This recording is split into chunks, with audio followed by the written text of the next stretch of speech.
وہ اس حد تک فاسق اور فاجر بن چکے تھے کہ خوش ہوتے ہوئے وہاں آئے تاکہ ان خوبصورت لڑکوں سے لذت حاصل کر سکیں۔ یہ گھر کے سامنے پہنچ گئے تو لوط علیہ السلام انہیں روکنے کے لیے گھر سے نکلے۔ ان سے فرمایا، اے میری قوم، تمہاری خواہش کے لیے میری بیٹیاں موجود ہیں، یعنی قوم کی عورتیں موجود ہیں۔ نبی قوم کا باپ ہوتا ہے، اس کی بیویاں قوم کی مائیں اور قوم کی عورتیں اس کی بیٹیاں شمار ہوتی ہیں، جیسا کہ سورہ ہود میں آتا ہے۔ کہنے لگے، اے میری قوم، میری یہ بیٹیاں تمہارے لیے پاکیزگی کا باعث ہیں، لہذا اللہ سے ڈرو اور مجھے میرے مہمانوں کے بارے میں رسوا نہ کرو۔ کیا تم میں کوئی بھلا شخص موجود نہیں؟ آپ کی بات کے جواب میں انہوں نے کیا جواب دیا؟ قرآن مجید میں آتا ہے، کہنے لگے، لوط، تو جانتا ہے تیری بیٹیوں یعنی قوم کی عورتوں سے ہمیں کوئی سروکار نہیں، ہم جو چاہتے ہیں تمہیں خوب معلوم ہے۔ لوط کہنے لگے، کاش میرے پاس کوئی قوت ہوتی یا میں کسی مضبوط پناہ میں ہوتا۔ لوط علیہ السلام کے پاس کچھ بھی تو نہیں تھا، صرف ان کی اپنی بیٹیاں ان پر ایمان لائی تھیں، یہاں تک کہ ان کی بیوی بھی کافر تھی۔ بخاری اور مسلم کی روایت ہے، نبی کریم صلی اللہ علیہ وسلم نے فرمایا، اللہ تعالیٰ لوط پر رحمت فرمائے، وہ اللہ تعالیٰ کی طرف پناہ لیتے تھے۔ مفسرین کا کہنا ہے کہ لوط علیہ السلام کے بعد اللہ نے جو نبی بھیجا وہ کسی اونچے خاندان اور قبیلے کا چشم و چراغ ہوتا تھا جو اس کی حفاظت کرنے کے قابل ہوتا تھا۔ لوط علیہ السلام کے ساتھ کوئی مددگار نہیں تھا۔ ایک دوسرے مقام پر اللہ تعالیٰ فرماتے ہیں، اور شہر کے لوگ خوش ہوتے ہوئے آئے۔ لوط نے کہا، یہ میرے مہمان ہیں، مجھے رسوا نہ کرو، اللہ سے ڈرو اور مجھے ذلیل نہ کرو۔ انہوں نے کہا، کیا ہم نے تجھے جہان والوں کے بارے میں منع نہیں کیا؟ یعنی انہوں نے آپ کو تبلیغ وغیرہ سے بھی روک دیا تھا۔ لوط نے کہا، اگر خواہش پوری کرنا چاہتے ہو تو میری بیٹیاں یعنی قوم کی عورتیں موجود ہیں، ان سے کر لو۔ اے پیغمبر، تیری عمر کی قسم، وہ لوگ اپنی مدہوشی میں مست تھے۔ اللہ تعالیٰ نے کسی انسان کی عمر کی قسم نہیں کھائی سوائے نبی کریم صلی اللہ علیہ وسلم کے، اور یہ اعزاز آپ کے شرف، عزت اور تکریم پر دلیل ہے۔ اب ان لوگوں نے گھر میں داخل ہونے کی تیاری کر لی۔ ادھر لوط علیہ السلام نے اپنے تینوں مہمانوں کی طرف دیکھا۔ آپ ان کے لیے فکر مند تھے، لیکن وہ یہ دیکھ کر حیران ہوئے بغیر نہ رہے کہ وہ تینوں بالکل بے فکر بیٹھے تھے۔ اس وقت کی کیفیت اللہ تعالیٰ نے قرآن مجید میں یوں بیان فرمائی ہے، لوط کہنے لگے، تم لوگ تو کچھ انجان سے معلوم ہو رہے ہو۔ اس پر وہ کہنے لگے، ہم تو تیرے پاس وہ فیصلہ لائے ہیں جس میں اس قوم کو شک تھا، اور ہم تیرے پاس حق لے کر آ چکے ہیں، اور بے شک ہم سچے ہیں۔ سورۃ العنکبوت میں اللہ تعالیٰ فرماتے ہیں، فرشتوں نے کہا، اے لوط، نہ ڈر اور غم نہ کھا، یقیناً ہم تجھے اور تیرے اہل کو سوائے تیری بیوی کے نجات دیں گے، وہ پیچھے رہ جانے والوں میں سے ہوگی۔ ہم اس بستی والوں پر ان کے گناہوں کے سبب آسمان سے عذاب نازل کرنے والے ہیں۔ انہوں نے یہ بھی کہا، کہنے لگے، اے لوط، ہم اللہ کے بھیجے ہوئے فرشتے ہیں، یہ لوگ تجھ تک نہ پہنچ پائیں گے، یعنی تجھے تکلیف نہیں پہنچا سکیں گے۔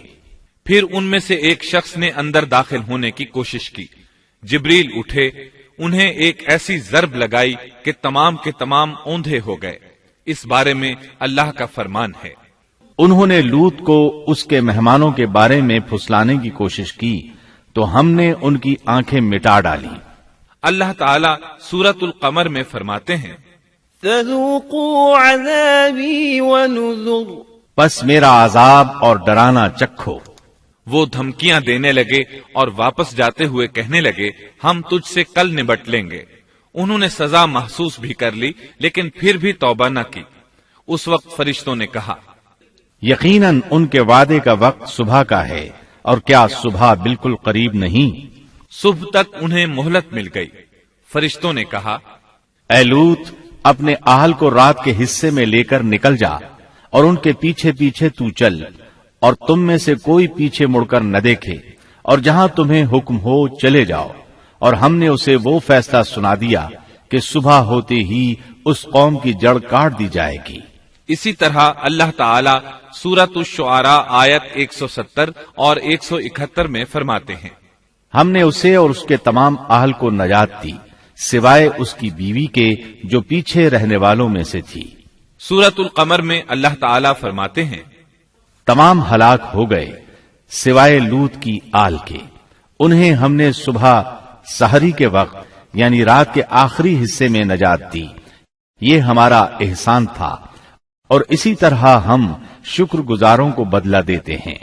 چنانچہ لوط علیہ السلام نکل کھڑے ہوئے، ان کے ساتھ ان کی صرف 2 بیٹیاں تھیں، وہ بستی سے نکل گئے، پھر صبح ہوئی، روشنی پھیلنے لگی تو عذاب آ گیا، اور صبح سویرے ہی انہیں ٹھہرنے والے عذاب نے آ لیا، پس تم میرے عذاب اور ڈرانے کا مزہ چکھو۔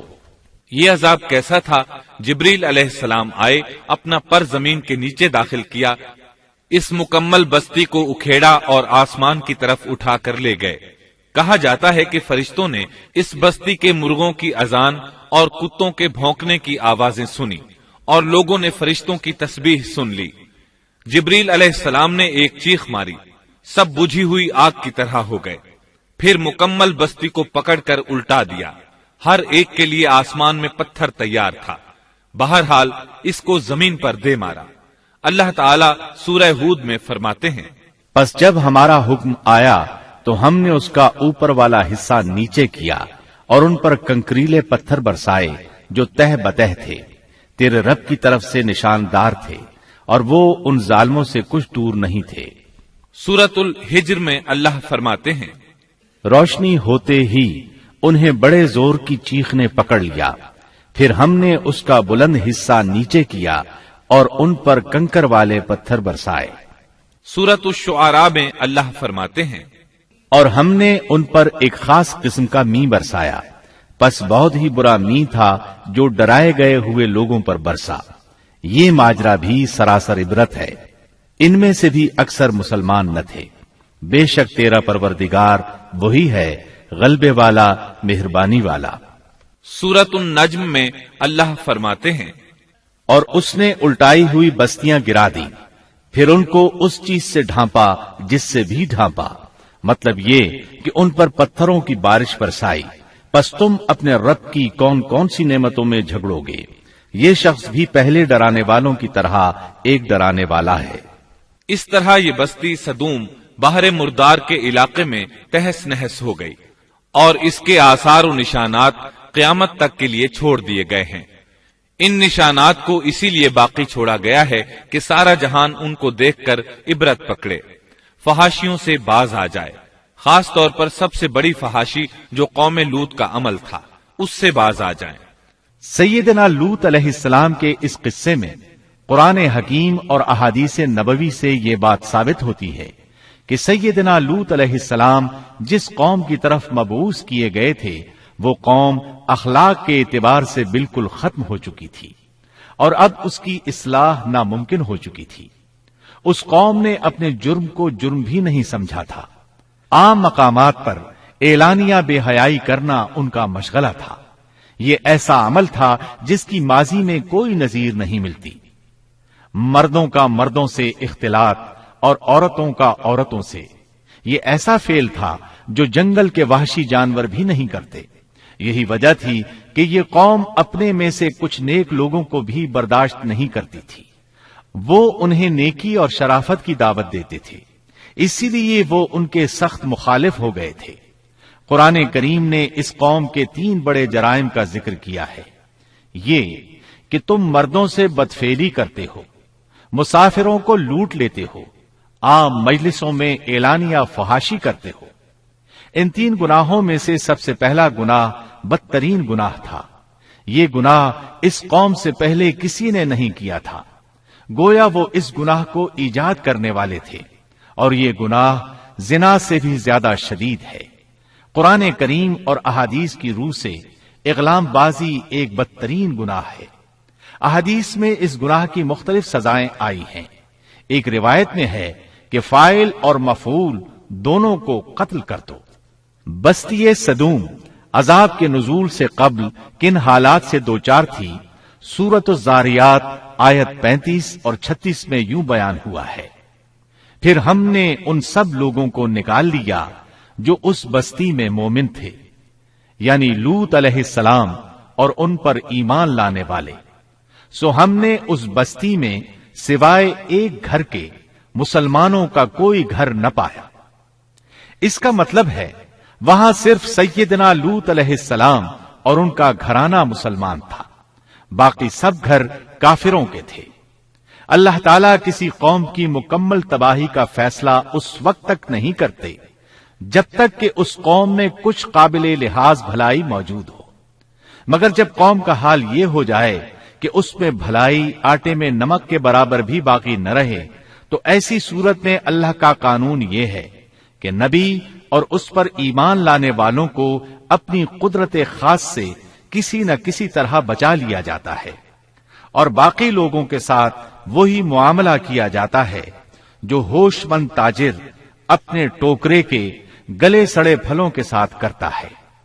اچھے پھل ان میں سے نکال لیتا ہے اور سڑے ہوئے باہر پھینک دیتا ہے.